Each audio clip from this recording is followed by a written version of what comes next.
On this episode of Go Chuck Yourself, we're talking Season 5, Episode 5, Chuck versus the Hack-Off. That's right, and to celebrate, we're having a hack-off of our very own. All right, Erin, I just cut my foot off. I now dare you to hack off your entire leg. I thought when you coughed that it was going to be like a hack off, you know? No, that would have been a much easier and safer bit for me to do, but instead I cut off my right foot. Lot. Yeah, so are you going to cut off your leg, or am I just going to... I'm going to declare you the winner, actually.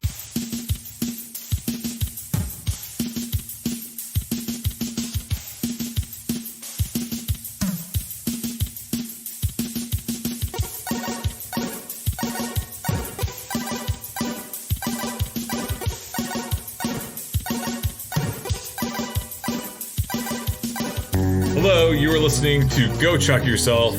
Don't worry, listener, I did not actually cut my own foot off. That was just a little bit of lighthearted fun that we have. We do have fun here at Go Chuck Yourself. Hello, my name is Chris Gillespie. I'm Erin, and where is all that blood coming from if you didn't actually cut off your foot? That is unrelated.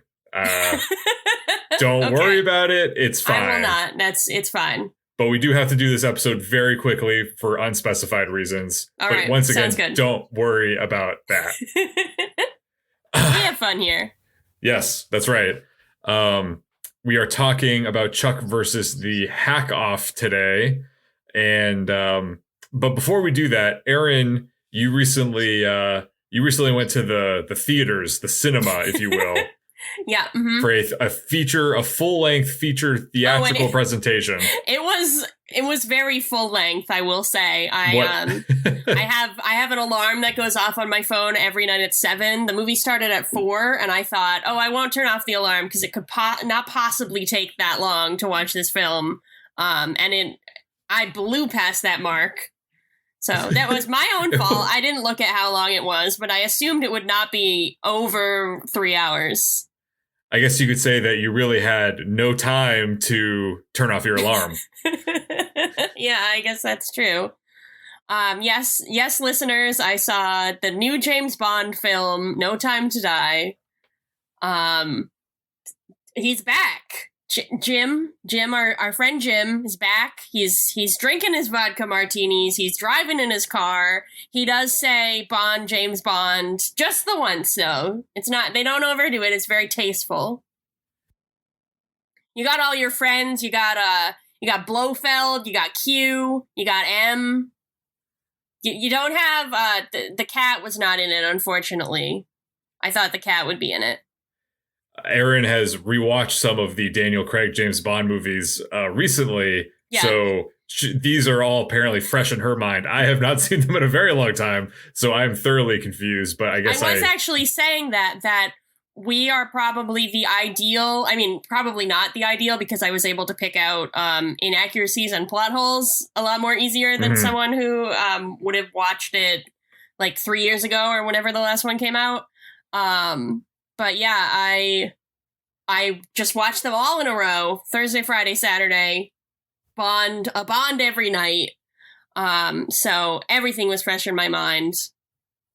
And yeah, so we thought we would play a little game here where I'm going to name some scenarios and Chris is going to guess if they are from Chuck seasons 1 through 5, the whole Chuckiverse, or James Bond, No Time to Die, specifically.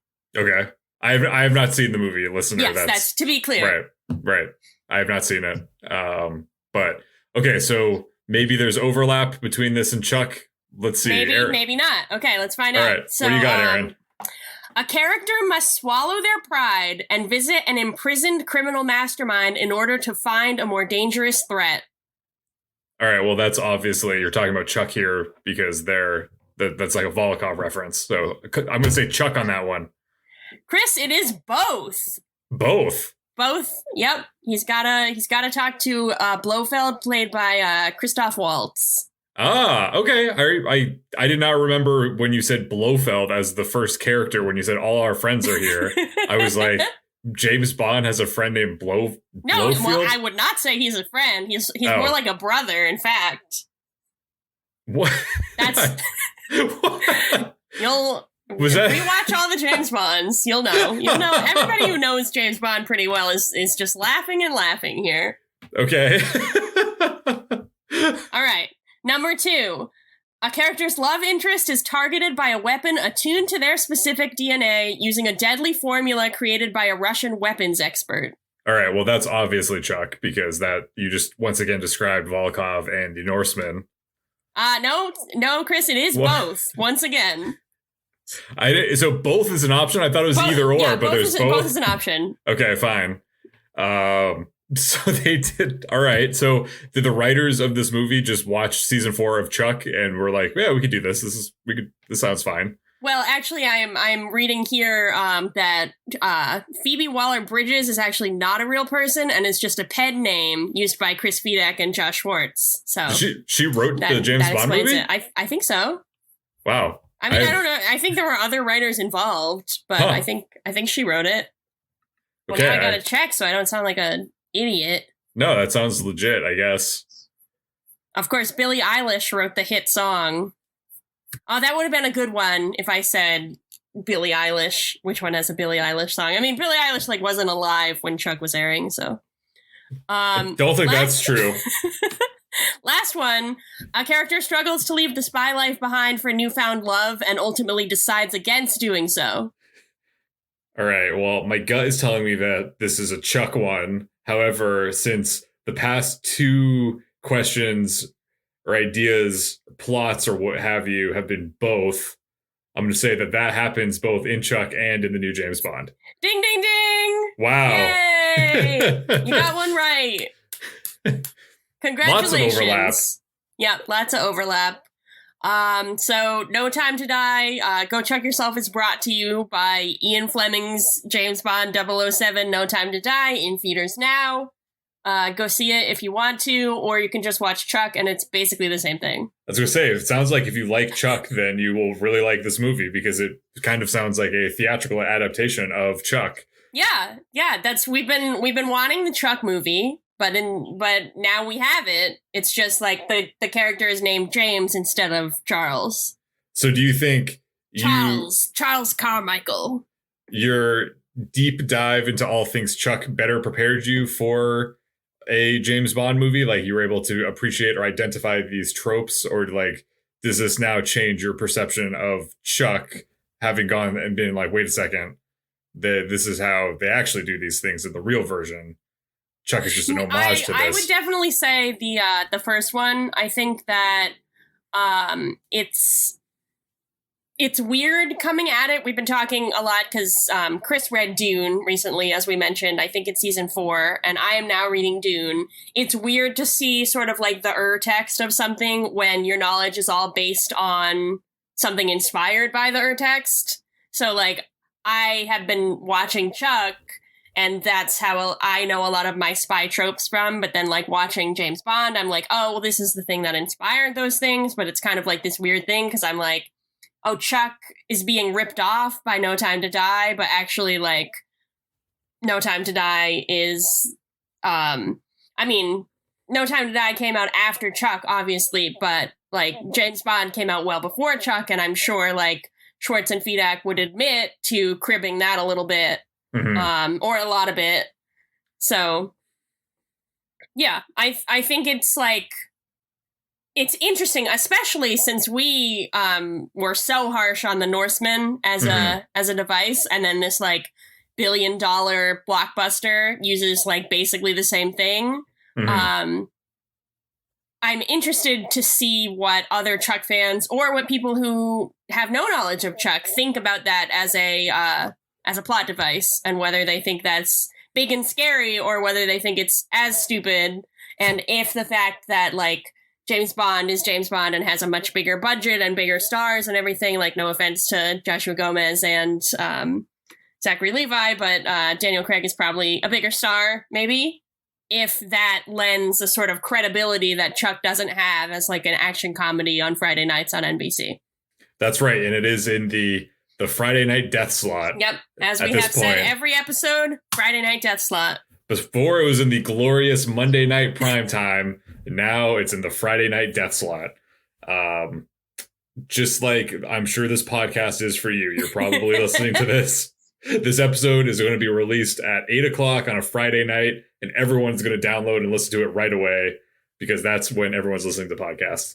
So moving into now that we have a understanding of how Chuck and James Bond interact, let us now develop our appreciation for how Chuck uses spy tropes. I don't know why I'm talking so formally. I'm just like, I guess I'm just like tired, and I'm compensating for that by trying to sound more official. I don't really know.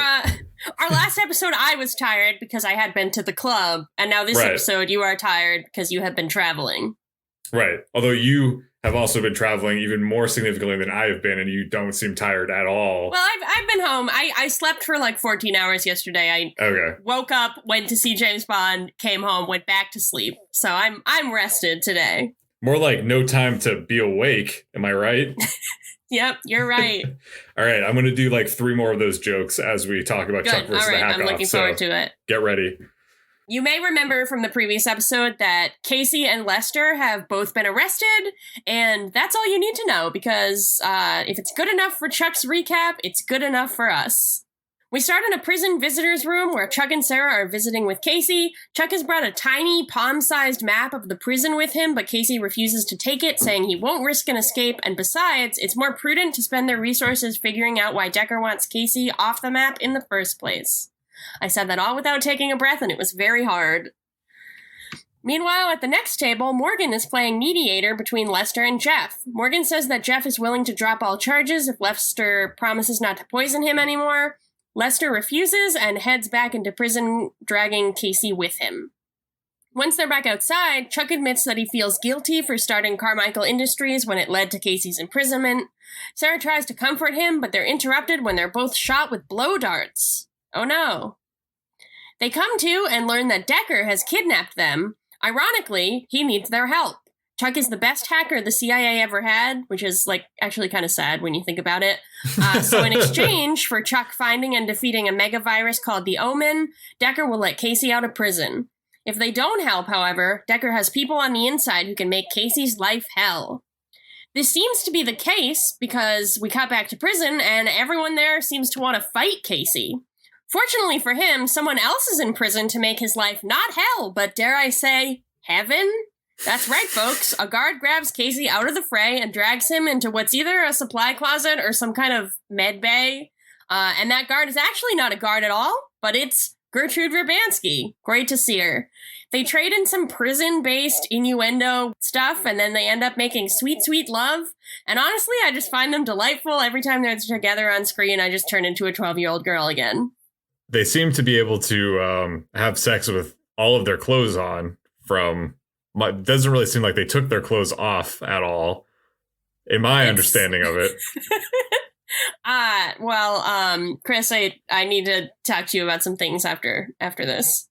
They did just leave their clothes on? Oh my god. Oh, what's going on? I'm just so confused. You take your clothes off? That's insane. We have fun here. I can't imagine if the norm was that people were leaving their clothes on and then hypothetically someone was taking their clothes off to do it, then that would just be weird. That sounds like a movie. a very thin fantasy premise for a movie. What would it be? Just like the guy's like, well, I've been taking my clothes off for this, and everyone's like, we leave our clothes, and then like, does he help them also take their clothes off? Like what? Well, it's actually, I wish we could transition directly from that into the nudist colony, but we've got a little bit of time to go. I thought you were going to say, actually, that's actually one of the key plots in No Time to Die. James Bond finds out he's the only man who takes his clothes off to make love. I mean, James Bond is a great lover. That is one of the things about James Bond. So if he's doing the way, whatever way he's doing it is the way that we all should be doing it, I think. You know, he's got sometimes when his clothes are on, sometimes when they're off. So, you know, whatever. I would like to just specify that it just looks like because they like their clothes, their wardrobe from like a technical aspect does not really seem like it's changed or like ruffled or anything. Like they allegedly start doing their thing, and then do we cut to the credits or we cut to something else? But then when we cut back, they're done already, which no judgment, but like they don't really seem their wardrobe has not changed, which not like they need to change drastically the show. They're very okay. So two things. Chris needs anybody who's just had sex on screen or off screen.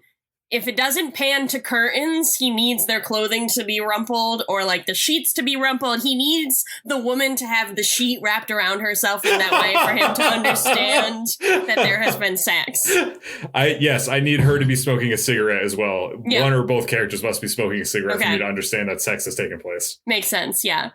I thought you were going to say Chris needs anyone who's had sex to write in right now. I was trying to remember if it was implied that Chuck had been a virgin when he and Sarah got together, and then I decided that was not implied because he had dated Jill. But that's fine. That's nice. So in the afterglow, because they have indeed had sex, Casey asks Verbansky to keep an eye on Chuck and Sarah. Verbansky isn't really into this, but she says yes. As she's leaving, Casey does, like, the most little, like, kind of like a bashful grimace, which is something that I really haven't ever seen Adam Baldwin do before, and it was adorable. Did you clock what I'm talking about? I think so, yeah. It was just the cutest little face. They're so cute together. So back in Castle, Chuck is upset because they're beholden to Decker. This isn't what he created his own spy business to do. Sarah assures him they're doing everything they're doing for Casey. Chuck concedes and settles into what he and Morgan call the routine, which involves Chuck hacking while drinking Chardonnay, which he calls thinking juice. Morgan, who is also there, notes that Chuck used to be known as the Piranha, and the movie Swordfish is based on him. Chuck uses his crazy hacking skills to figure out that the Omen was created by someone named Colin Davis. He finds out that Colin Davis has gone off the grid, but his trail leads to some sort of mysterious, possibly military compound.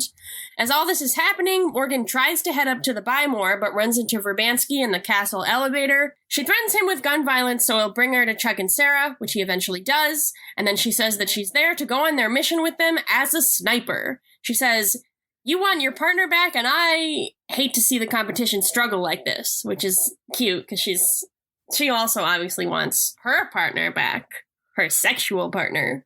In the prison cafeteria, one of the men who was trying to fight Casey earlier tries to get Casey to join his prison gang. Casey says he'll think about it, but his thinking is interrupted by Lester, who makes a reference to Caged Heat that made me kind of laugh. I liked that reference. I know about Caged Heat.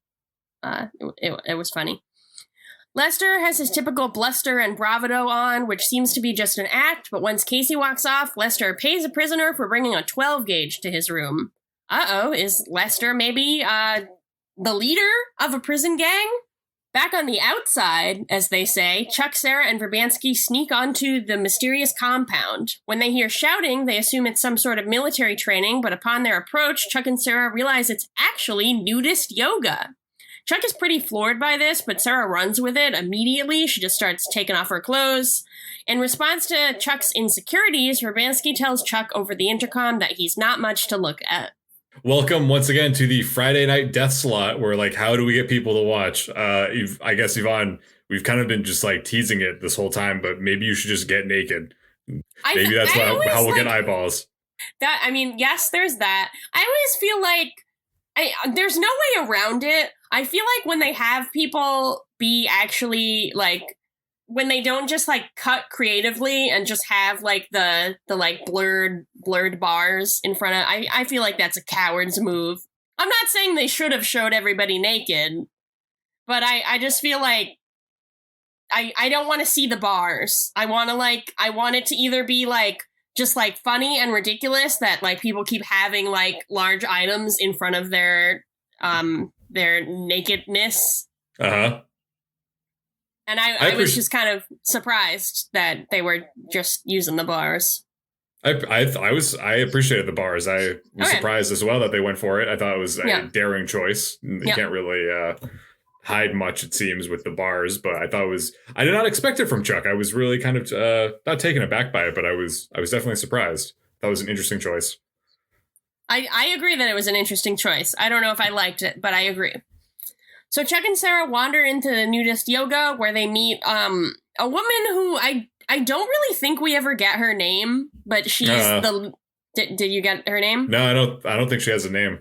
Okay, yeah, I don't think she has a name either. What she is the leader of what she calls the Church of the Eternal Wind. She seems nice and welcoming, but once Sarah and Chuck's backs are turned, she radios into some guards about potential intruders. Later, Chuck and Sarah are doing actually a pretty good job of getting information about the church, but Verbanski is impatient and demands they ask about Colin Davis right away. The unnamed nudist woman reveals that Colin now goes by Moon Meadow and is currently leading a drum circle. We cut back to the Bymore for a brief moment where Morgan comforts Jeff by comparing Lester to Posh Spice. They come up with a plan to make Lester jealous. Then we're right back at the nudist colony where Chuck and Sarah have a very loud conversation about being spies and what they do if they weren't spies. They're spies! To anyone listening, they're spies! This, as it turns out, isn't a red flag for anyone, but what is that the guards find Chuck and Sarah's clothes and guns. Meanwhile, Chuck and Sarah join the drum circle to get to Moon Meadow, realizing that he's wearing a flash drive pendant around his neck, which must contain the omen. He's reluctant to give it to them, since it's against church policy to take off your pendant that reminds you of your previous life, but he explains that the flash drive holds his crowning achievement.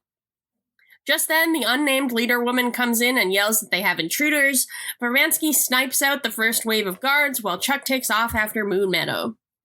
We have a pretty long sequence of the characters running through the woods. Sarah eventually confronts the guards who are chasing her, leaping out of a tree to knock them out. She's ambushed by the cult leader, who explains that the members of the cult pay a lot of money for enlightenment and for protection, and says, "You picked the wrong cult, bitch," which leads us into, you guessed it, a sexy Sarah showdown.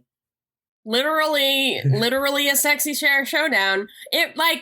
I'm glad they didn't have them both be naked during this fight. I think that would have been offensive, but it was also they're at a nudist colony, why are they all clothed now? They put on the robes because they put on their sort of appropriative robes. I guess so. Although I was thinking this is how Zachary Levi got his role in The Star, was looking this good in these biblical looking robes. Yeah. They were like, "Oh, we're gonna animate you in those robes to a character that doesn't really actually look like you at all." So as Sarah is having her sexy showdown, Chuck confronts Moon Meadow or Colin Davis for a decidedly less sexy showdown. Colin knows that Chuck wants the virus, but vowed never to give the virus to anyone, so he decides to rip the flash drive off of the necklace and swallow it. Chuck tries to get it out of him, but before he can, Colin is tranquilized and Verbanski walks out from the woods. She asks where the flash drive is, and Chuck explains that he hid it inside of Colin. Sarah, who has made quick work of the cult leader, joins them, and together, the three of them try to move Colin's unconscious half-naked body out of the woods. Is this a terrible movie that I recently watched, starring Dax Shepard and Will Arnett? Because let's go to prison. You recently watched Let's Go to Prison? A few months ago, yeah. That sounds like a, dare I say, a punishment. Listener, if it was not clear from my joke, do not watch Let's Go to Prison. Is it a sequel to Let's Be Cops, or is that just they have similar titles? No relation, just similar titles. Okay. Have not seen Let's Be Cops, but cannot strongly recommend against Let's Go to Prison. I'm gonna guess it's offensive as well as bad. It's offensive, it's bad, it's not funny. Okay. It's just everything that you don't want in a movie, it is. And I watched the whole thing and I was like, why did I waste my time watching that? All right, that seems too late to be making this. So it's decision time for Casey. He's kind of the belle of the prison ball, because the lead inmate, who is heavily implied to be the leader of a white supremacist gang, I guess I'm kind of generalizing here. I'm assuming the scary large white man with a shaved head is in the white supremacist group, but I don't want to generalize. Maybe he's in a different group, but that's the gang I'm assuming he's in. He asks Casey if Casey made a choice. Casey politely declines joining the gang And in return, the skinhead rallies literally all of the other inmates against Casey. So maybe he's actually like a very inclusive white supremacist. Like he seems to have the whole prison behind him. We have a very intense fight scene as Casey tries to fend off all of the inmates, but they quickly overpower him and pin him to a table. They're about to rip Casey limb from limb, kind of like me at the opening of the episode. And but we hear a voice shout, "Stop." We pan over, and on the other side of the room is Lester, who threatens the lead skinhead and tells them to let go of Casey. This works for some reason, and the lead skinhead calls off all the other guards, or inmates, I should say. Casey is confused, and rightfully so. How is Lester doing this? Is this with his 12-gauge shotgun? No. Lester explains that he's using his nerd herd knowledge to bring cable and internet to each of the inmates' cells. They know that he can unplug it as easily as he installed it, so nobody wants to fuck with Lester. Casey is amazed by this plan, and Lester confidently walks out of the rec hall that they're in. So this brings up a few questions. None of the guards notice all of the inmates now have televisions and computers in their cells. Also, where did all the inmates get televisions and computers? It's a good question. I don't have an answer for you. This seems like these are all... Lester's in prison for attempted murder. Casey is also in prison for multiple homicides, but he doesn't tell Lester that. So this is like a serious prison. And it's apparently just kind of like a state college, I guess. Like everyone has their own little dorm room and they have their own little computers. And sounds like it's a pretty chill prison for people who are committing such terrible crimes. Well, maybe Let's Go to Prison wasn't as accurate as you thought, but Chuck is. See, I'm used to like Shawshank Redemption where they're like, oh, we're going to sneak in like a pack of cigarettes or we'll sneak in a book or something. Or no, we'll get you a poster. In. Well, we do see iPads in this episode. Not in prison, but we do see them at the Buy More. So, I don't know. They got Buy More. They got Buy More stuff. I don't know. So that's what's going on. That's how Lester's doing it. Don't worry about it. Back at Castle, Colin is freaking out in a holding cell, and Chuck says that they're just going to hold him until he shits out the flash drive. Yep. One of those situations, Colin goes on a rant about how he never should have created the virus in the first place, and how no matter how hard he tries to outrun the virus and his old life, it keeps creeping back up to him. Chuck says that he can relate because apparently he feels like this is an analogy for his own life. Carmichael Industries being a computer virus that could cripple the world's IT infrastructure. Despite his better judgment, Colin trusts Chuck and begrudgingly tells him that there are two parts of the virus. The chip, which is in the flash drive, which is inside of him, and then there's a distribution device, which is still locked up at the Collective, his old cyber terrorist stomping grounds. I don't know if he mentioned that earlier. Chuck asks if he can get inside the Collective, but Colin says that the best that he can do is really just show Chuck the schematics of the building and point out where the distribution device is being kept. Chuck also offers Colin a snack, and Colin agrees to have some jelly beans. Some popcorn flavored jelly beans. Sarah and Verbansky are listening to this from the main conference room in Castle, and Verbansky is indignant that it's taking Chuck so long to acquire the chip and suggests just cutting open Colin herself. Sarah notices that Verbansky seems to be a little on edge and asks if she wants to talk about it.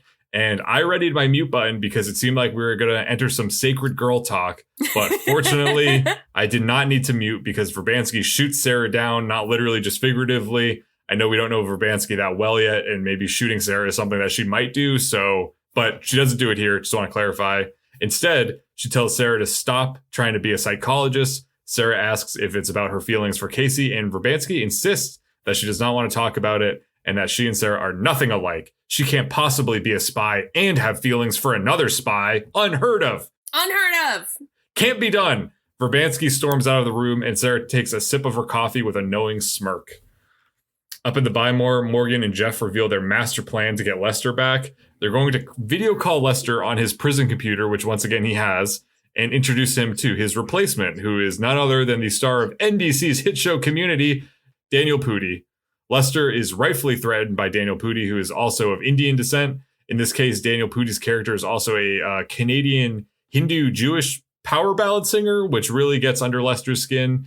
He asks for a moment alone with Jeff on the video call, so Morgan and Daniel Pudi walk away. Away from the computer, Daniel Pudi, who is just an actor and not a real nerd herder, asks for his payment, which turns out is a brand new top-of-the-line iPad. Morgan reluctantly gives it to him, even though it comes out of his paycheck, and Daniel Pudi takes it and walks away. As he walks away, one of Daniel Pudi's Community co-stars, Yvette Nicole Brown, pops up behind Morgan as a green shirt and comments that Daniel Pudi is very attractive. What a fun cameo from the two of them. It was a fun cameo. I hope they didn't have to go too far out of their way to do it. I hope they were just filming on the next lot or something. It's but possible. It was cute. It was nice. I thought, because we talked earlier, because Daniel Pudi is heavily referenced as a guest star in the description for this episode. I thought he was going to do a little more. Yeah. Or be able to do a little more. He's a funny guy, and he really didn't have too long of a scene. He made the most of it, though, and it was nice to see him. Chuck doesn't usually do this, but I was kind of hoping that they were going to break the fourth wall and have it be that his character was actually just the actor Daniel Pudi, because it is an actor and he doesn't really seem to care about what's going on in the Buy More. So I thought it would have been a nice touch if it was actually just Daniel Pudi that they hired, because they're in Burbank. They're gonna do it. They're gonna break the fourth wall. I don't think you remember this, and I'm very excited for it to happen. They're gonna break the fourth wall in this season in a similar scenario. Are you gonna walk out on the screen? Is it gonna be Yeah, it's gonna be me. I'm in Chuck season 5. That's where I went during our freshman year of college when I was away for a really long time. Down in Castle, Chuck is bringing Colin his jelly beans, only to find out that Verbansky has already brought him some jelly beans. Whew, awkward situation, but a little kerfuffle. She's hanging out with Colin, and I guess it looks like she's flirting.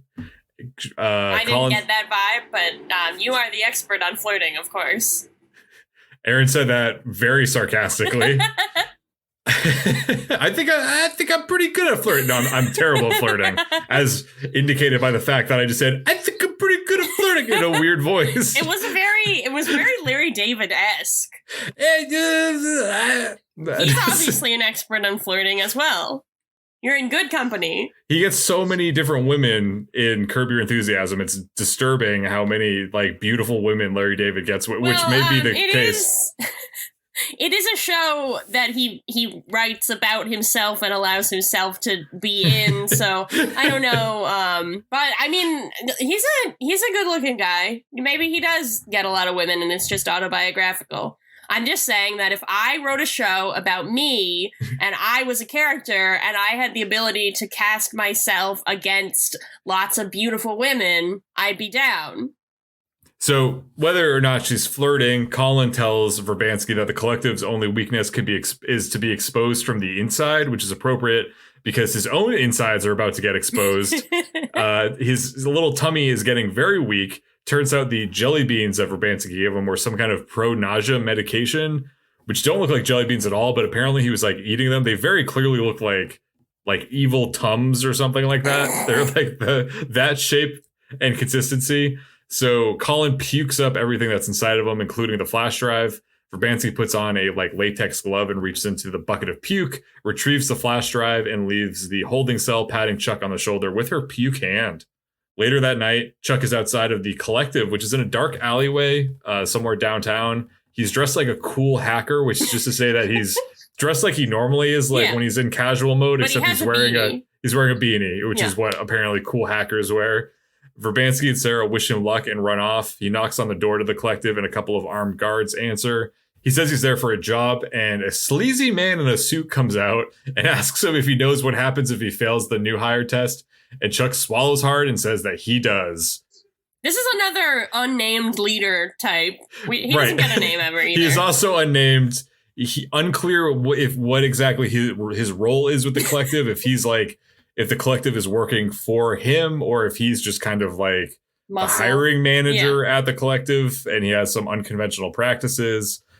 Not really certain. I have a lot of remaining lingering questions about the collective, which I don't think we could answer in several hours of this podcast, so I'm not going to ask any of them.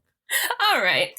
So Chuck is led into a big room with a bunch of computers arranged in a circle, as you do, where his task is to compete in a hack-off against the collective's security expert, Freddie. The challenge? Transfer 1 penny from the Federal Reserve.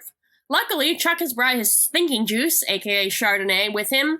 He tells Freddie that he used to be known as the Piranha. Freddie is a little dubious, but also a little impressed. While Chuck regains his confidence and starts to enjoy himself, Sarah and Verbansky sneak in unchallenged. Out of nowhere, Verbansky says, "Fine, I love Casey, just stop grilling me." She admits that she's worried being in love means that she'll have to get married, have kids, and leave the spy life behind. She says she could never imagine a life other than the spy one, and asks Sarah if she could ever imagine herself doing anything else. That seems to be kind of a theme of this episode, although I didn't really understand that was the theme of the episode until just now.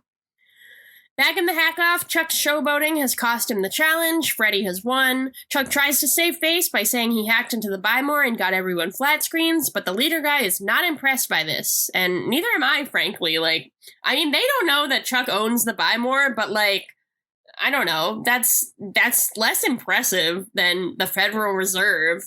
Yeah, he's just like, well, I actually didn't hack into the Federal Reserve, but I did get everyone free televisions. It's like, well, I would a television is a prize in a lot of raffles and stuff at your job or something. And I wouldn't really want, I like both my televisions. I don't really it would be kind of like a hindrance to get a new one. Which is what the leader guy says. He says, we all have televisions already and we're going to kill you. Just as he's about to be killed, Chuck turns off the entire security system and bounces. Luckily, Verbansky and Sarah have also found the device they were looking for, and they all manage to escape. Back at the Buy More, Jeff has astutely realized that Morgan was only helping him and Lester because he feels guilty about a wrong he has not been able to right in one of his own friendships. I assumed this was going to be referring to Alex, but apparently it's referring to Casey, which, was Casey mad at Morgan? I thought they patched it up and Casey asked Morgan to move back in with him. I thought everything was fine. Apparently, Morgan's just been, broken up inside that him and Casey were fighting, which was not something that I knew was happening, but go off, I guess. Anyway, Chuck and Sarah have the omen and the device they need, so they send Verbansky off into the shadows and wait for Decker in a parking garage. While they're waiting, they talk about the future of Carmichael Industries. Chuck thinks it might be good to switch out of the spy stuff and become a tech firm instead, but Sarah doesn't know what she'd do if this was the case. Which is fair. Valid question. Yeah, I honestly thought Chuck was about to say, "Oh, you'd be the secretary," and then I was going to punch him in the face, but thankfully he does not say that. So Decker shows up and asks them to hand over the omen. Sarah confirms with him that once they do, Casey will go free, so they hand the virus over. But as it turns out, this whole thing was a setup. Decker says he got footage of Chuck and Sarah with the virus and is going to deploy it, then blame the whole thing on them. He's also going to have his men on the inside kill Casey. This is when Verbansky comes out of the shadows and grabs Decker by the collar, but he tells her killing him will only prove their guilt, so she backs off. He tells them, soon people will be hunting Chuck the way they hunted Bin Laden, which is the second Bin Laden reference this season, so Schwartz and Fedak are being pretty bold considering. Just when Decker starts to gloat, though, Verbansky reveals that she planted a bomb on him and just, blows him up. He's dead now. And it was honestly, satisfying, if only because he's annoying. It wasn't I'm satisfied, finally, they pulled one over on Decker. I was thank God we don't have to deal with this anymore. It was very cathartic in that regard. I was wow, I didn't realize that they were going to kill him off so early in the season, but they do in such a spectacular way. Yeah. And it's kind of lingers. There's time where he realizes that he's about to blow up. Yeah. And you're oh, this is good. He's getting to suffer in his last few moments. Mm-hmm. And then he blows up, and then he's dead. He blows up, and you're wow, awesome, Decker's gone. I thought this was going to be gone. Thank God. I had a ton of Decker material that I wanted to work on, or that I was going to share for the rest of the season, but now I don't need to. I don't need to use it. Now you don't have to worry about it. Something I do have to worry about, though, is the first declassified scene of the season. The declassified scene, listeners, I have the Chuck DVD set for all the Chuck DVDs, and they have the deleted scenes. So this is one of the deleted scenes from this episode. Casey is still in prison. He's walking down the hallway that he seems to like walking down. It's this big open hallway that there are no guards, and Casey usually gets cornered by the different inmates. He gets cornered this time by the lead skinhead, and the skinhead tells him that he was just following orders from his boss before. That's why he didn't kill Casey, because he cooled off, not because of Lester, but because his real boss told him not to do anything. Casey asks who his boss is, and he says it doesn't matter and that he's received new orders. The skinhead takes out a handgun and aims it at Casey from his waist when the door for the supply closet opens, knocking the skinhead against the wall and knocking him unconscious. Verbansky says, "Did you miss me?" That's cute. I kind of like that. It was cute, but I don't know why they cut it out necessarily. Like, it might have been just a time thing. It could have been a time thing. It could have also, it was definitely a very kind of silly, goofy moment after they blew up Decker, and now Chuck and Sarah are on the run to have this weird little Looney Tunes gag. Yeah. Maybe they decided against, but that is the opening of that scene. Erin, what happens seconds after this happens? Right. So seconds after this happens, back in prison, Verbansky is just explaining what happened to Casey. Since she killed a government agent, she says she has to disappear for a little while. She tells him, we could have been something. And he says, we still can be, which is kind of how I feel. I mean, I guess it's implied that she's going on the run for a long time, but they could still date. After a nice little kiss, she tells him they're going to break him out of prison. Who's they, you ask? Oh, just someone who cares as much about Casey as Verbansky does. Morgan. That's kind of weird, kind of a weird phrasing, but Joshua Gomez does look really natural in a guard uniform, and I just wanted to point that out.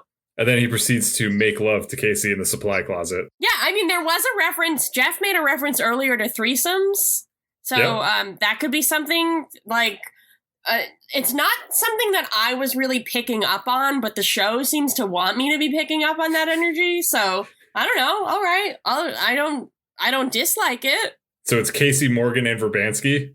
It's Casey and Morgan. And then I feel like Verbansky, it's not a true love triangle because I don't think Morgan and Verbansky have a thing. Uh-huh. But I feel like they both kind of take one for the team because they love Casey so much, Right. Maybe that's the spin-off or sequel for Chuck would be Casey and Morgan living in a van, driving around the country as these kind of adventurous lovers who are getting into all different kinds of threesomes. Mm-hmm. Okay, I'll take it. Yeah, I like it. That's basically the essence of Chuck, right? Yeah. So people who are also driving, just not around the world, not around the country, but on those sweet, sweet LA highways, are Sarah and Chuck. Sarah asks Chuck what they're going to do now. Chuck says he was wrong about quitting the spy life, and right now they have to be the best spies they've ever been. And then there's a cut over to Sarah's face where I couldn't really read what the emotion was supposed to be. I wasn't sure if it was she's happy because she doesn't actually have to give up the spy life, or if she's sad. I wasn't really sure. It was a very complicated little performance from Yvonne. Maybe she's a little offended because she has been being the best spy that she could be this entire time. Absolutely. And now Chuck's fair. You've been phoning it in. I really need you to do more. Yeah. Need you to protect my life more and do a better job at it. So that is Chuck versus the Hack-Off. So I wanted to take a moment, and we haven't done this little segment in a while, but I thought it would be fun for this episode to do some IMDb plot keywords. And I will read them to Erin. Erin, you decide if they are relevant enough to be listed on IMDb. Okay. All right. So here we go. Tranquilizer dart. Yes. Shackles. No. When are there shackles? Nude calisthenics. Yeah, that one definitely. Male nudity. Yeah. Male star appears nude. Yes. Pendant. Yeah, there's pendants. Power outage. I mean, that one's stretching it a little bit, but I guess it does happen. Foreplay. I don't think there's any foreplay. Everyone, they just get right to business this week. Yeah. They don't even take off their clothes. Correct. There's no foreplay. Pixelated nudity. All right, yes. Prison visit. Yes. Chardonnay. Yep. Thinking juice. Female nudity. Definitely. Playing a bongo. I mean, I don't know if it was a bongo specifically, but sure. Female star appears nude. Absolutely. Singing the Canadian national anthem in French. Yes, that one. Yes. Kissing. Yeah, there's some kissing. But they really just kind of get right to it, There's not a lot of it. And the last one is male objectification. I mean, yes. I don't know. I don't really feel like Zachary Levi was nearly as objectified as Yvonne is throughout, but he's naked, so I guess. But Verbansky objectifies him to comment that he doesn't have much to I guess show, that's right? true. Yeah, sure. Okay. Well, those are the IMDb keywords for this episode. All right. That was they weren't awful. I still don't know about the shackles though. I think something that I just realized, there was now that none of the characters have the intersect at the moment, there was no flashing in this episode at all. Like, not That's true. There was naked people who were flashing, if you know that definition of flashing. Yeah. But there wasn't actually any kind of intersect action this week, which is kind of different. Mm-hmm. Something that's not different, something that happens all the time, is Chuck, Marry, Kill, where we take one part of this episode that we'd like to marry and one part of this episode that we'd like to kill, maybe within an explosive. A lot of these episodes are ending with really kind of crazy, gruesome deaths, because we have Decker dying in an explosion. The week before was the Viper assassin and all of her friends being murdered or mowed down by Casey. It's kind of that's true. Yep. Something that I've noticed. Yeah, they're not as concerned about what they're showing. Friday night, they know no one's watching, so they can do whatever they want. Yeah, they can be naked, they can blow people up. It's practically an HBO show at this point. Yep. Erin, what would you like to marry this week? I would like to marry Adam Baldwin and Carrie-Anne Moss's performances as young lovers, or middle-aged lovers, whatever you want to call them. Your contemporaries. My contemporaries. Well, Adam Baldwin is definitely not my contemporary. He is more of a dad or even a granddad type figure, maybe an uncle. But Carrie-Anne Moss is more of like a younger sister to you. Yeah, exactly. So yeah, I thought that their romance is like one of the bright spots of the show, which is like, it's a little bit like, I mean, it's just like the end of the end of the series. It's just kind of like plug and play, like this thing that like shouldn't work really, but they're like such like, and like we should have heard about her before, like if she was so important that they're gonna end up together, but like it's so cute that I don't really mind that. And I just love their like chemistry. They have really good chemistry together where they're like cute and awkward, and like that's not really something that Casey has been allowed to be. Like he doesn't have really the awkwardness that Chuck and sometimes Sarah has, and I really like seeing that side of him, and I think Adam Baldwin does that well. And Carrie-Anne Moss is just lovely, and she's doing a great job too. Sounds like you want to be the third wheel in that little threesome. I mean, I don't know if that's true, because Adam Baldwin is of course my father or grandfather type figure, and Carrie-Anne Moss is like my sister type figure. So I don't know if I would feel comfortable entering their relationship, but I'm happy about it. Okay, that's good. What is your Mary? Speaking of relationships, we are entering. I am entering a relationship with the opening of this episode, the beginning. We didn't dwell too much on it, but the opening scene is visiting hours of the prison, and I thought that both Casey and Lester were both really funny. The performances by the actors, but then also the writing was really good.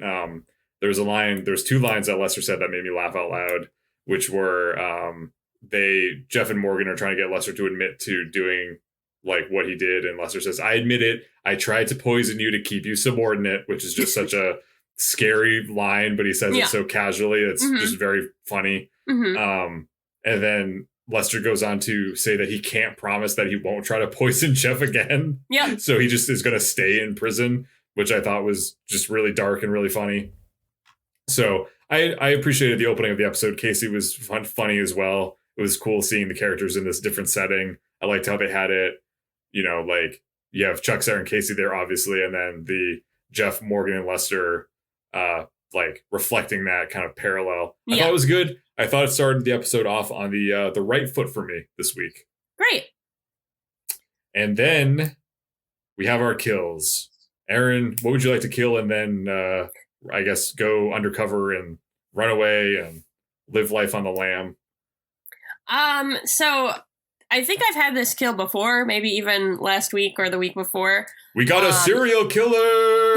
Beep, beep, beep, beep, beep, beep. Well, I mean, I don't know that it would be a serial killer if I'm killing the same thing twice. We have an ineffective killer. Perfect. Okay. I mean, like it's redundant now because he's dead, but I'm just not into Decker. I think they're like, once again, I was happy that he was gone. Like, I was glad that he was killed because I am annoyed by him and don't have to deal with him. But like his kind of like shit-eating vibe where he's just like, haha, I'm Decker and I'm one step ahead, and I like laugh and like I don't know what his deal is, and I don't care about him, and I'm glad that he's gone. So like that, and then like I wasn't a huge fan of the nudist thing. I thought like that was a little cheap. It's fine. I'm surprised, honestly, that Chuck hasn't gone there before. It seems like a well that a lot of shows of this type will go to. But it was kind of just like, they didn't really use it for anything. It was just kind of like shock value of like, it's a nudist colony. That's funny. But it wasn't really like, they didn't, I can't think of any good way that they would have used it that would have been like, made it better. But it just seems like they used that for like a 5-minute sequence and then like never referenced it again. It wasn't really like, it didn't even make it into the title. Like, that's, I don't know, like it could have been called like Chuck versus the, I don't know, Chuck versus the chest hair or something. Yeah, because the title, the hack off, sounds like it's going to be a bigger deal, and I guess it is technically the climax of the episode, but I feel like it still wasn't that. It didn't really feel like it had the weight of a climax that you could really define the episode by. Yeah, I agree. So it just felt a little bit like this episode. I mean, we're going a little bit into my Scooter score here, but it felt like this episode was like disconnected set pieces that none of them were entirely satisfying in themselves, except for the very satisfying love sequences between Casey and Verbansky. Nice. All right, what is your kill? I guess I'm tired of Chuck being like, I don't know if I want to be a spy. Yeah, I mean, that's fair. It's been 5 seasons. We get it, Chuck. I know that there's an element of reality to this because I'm sure, and Erin can probably vouch for this, I probably complain about the same 3 things over and over again in my life. So I understand, but come on, we've done 5 seasons of this. I was like, now he's regretting Carmichael Industries. And it was just like, I don't know. I didn't care about it, I guess. Yeah. Something I do care about, though, is the Scooter scale and all those corn dogs. I care about each and every one of them. I think about... Right before I go to bed every night, I count corn dogs in my head. Every corn dog that we've ever handed out over the course of Go Chuck Yourself, I picture them leaping over the Buy More in my mind, and then I drift off to Sleepy Land. And that's how I fall asleep every night. So, that's beautiful. Erin, how many corn dogs are you adding to my sleep corn dog parade? I'm gonna add 3. Okay. I thought that this episode was fine, but like I said already, like, I thought that it was just kind of like they took a bunch of like bits out of a hat and were like, okay, we're gonna like, this episode is gonna have these 3 things, and then they didn't really like connect those 3 things in the way that the best episodes of Chuck seem to do. Like, there wasn't like, technically there is a line between, like, there is a line to Nudist Colony, or like from hacking organization to Nudist Colony back to hacking organization, but like it didn't really feel super connected, and it didn't feel like either of them had the time that I would have liked for them to become like significant and important and like engaging for me. They weren't really at the Nudist Colony long enough for it to be like a fun gag, and also like, again, they weren't even, like, it wasn't really even a real nudist colony. Like, they just showed, like, 10 seconds, and then, like, everybody puts on robes, which I've never been to a nudist colony, but I think they're naked the whole time, and I was offended that they couldn't commit to it. I really do like the Verbansky and Casey relationship. I thought that was the wind that this episode was riding on, as if it were a graceful kite. But I agree that Chuck's like the thing of like Sarah not like it's believable, and it's a reasonable struggle that Sarah doesn't know what she'd be without a spy or without being a spy. But we've seen that before. We've seen Chuck struggle with whether he wants to be a spy. It didn't feel like they had a lot to do. So it's, it was fine. I thought there was like one thing I really liked, and then the rest I was just kind of neutral on. Mm-hmm. So 3 corn dogs for me. What about you? So I will be adding 4 corn dogs to my sleep corn dog parade. I don't know if this is a good episode of Chuck, but I enjoyed it nonetheless. It was a very weird episode, and it had a lot of unusual elements to it, like Casey and Lester being in prison, Chuck and Sarah finding a nudist colony, cameos from the stars of Community, one of the characters puking into a bucket. I found it all to be very charming for some reason. Sure, the stuff Chuck questioning his purpose and the spy life is stale at this point, but I really like Chuck's joy at drinking white wine and hacking. I felt like he found something that he used to enjoy. I also appreciated that touch because I feel like obviously there's a lot of things that you should not do intoxicated, but I appreciated that Chuck likes white wine and thinks that it makes him better at hacking. I felt like that was a very humanizing, cool trait. I also enjoyed Verbanski. I enjoyed Verbanski coming to terms with her feelings for Casey and getting to become a central part of the team to help break him out of the prison. I thought it was cool that she got swapped in as the sniper and was going on a mission with them and kind of filled in for Casey while he was in jail. And I appreciate that she blew up Decker. That felt really nice to watch. So I think this episode is really ridiculous in a lot of ways, but it was also a lot of fun for me. So 4 corn dogs. That's great. I'm happy that you enjoyed it so much. I think we've been kind of flip-flopping this season. We've been very in tune on our marries and kills, but on our scores, different. That does summarize how things have been going. Something else that summarizes how things have been going is the lesson of the week. This week, I learned something I always suspected to be true, which is that Zach and Yvonne look good naked. I learned that Swordfish is apparently about hackers. I always thought it was about a fishing boat or kind of like a Fatal Attraction kind of thing. You were talking about Chuck versus the Marlin? No. The film Swordfish, which is apparently based on Chuck. About hackers. You seem to know. Halle Berry in it? So in addition to No Time for Die, you have seen No Time to Die, excuse me. Sorry, what did I say? You said No Time for Die, which is a totally different thing. No. Swordfish. It has Hugh Jackman, John Travolta, and Halle Berry. Oh, I feel like I saw that on FX on cable or something growing up. It's like a 90s film, and I thought it was like a Fatal Attraction kind of thing, but it is about hackers, which is something I learned from this episode, which is what the assignment was. No Time for Die. Let me just pitch that real quick. Is it about dye, hair dye? It's like a timed hair dyeing competition? Close. It's something with a guy, maybe he inherits them somehow, but he comes into possession of a lot of plain white shirts, and there's something that there's going to be a Woodstock revival or something in his town, and so he, in order to save his family farm, he needs to make money, and to do that, he's going to try to sell tie-dye t-shirts. Okay. But there's a lot of people coming, and there's a lot of shirts, but there's no time for dye. So what's he going to do? How's he going to tie-dye these shirts? How's he going to solve this problem? I bet our listeners are at the edge of their seats wondering. I know I am.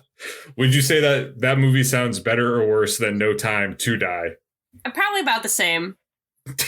About the same? Yeah. A movie about a man who's struggling to tie-dye t-shirts is roughly as good as a James Bond movie. I don't know. That could be interesting. I guess it would be interesting. Probably not, but could be. I hope this episode was interesting. It probably wasn't, but one can hope. My name is Chris Gillespie, reminding you that food is sexy. And my name is Erin, reminding you that anything is possible. Even tie-dyeing a lot of shirts. And to go check out our sponsor for the show, No Time to Die, which is in theaters now. It's not on streaming yet. It's not doing any of that. It's on Disney Plus, but you got to pay $50 to watch it. Or is it on Disney Plus? It's not. It's not. All right, it's not on HBO Max. The only way to see this movie. I just got Disney Plus. Oh wow! Congratulations. I had it already, but I got it for free I upgraded my phone plan. Oh, So they were fine with giving you free. How long do you have Disney Plus for? Just indefinitely. You have Disney Plus forever because you got a new phone plan? Yeah. All right, well, I got to learn more about that, so I'm going to turn off the mic now.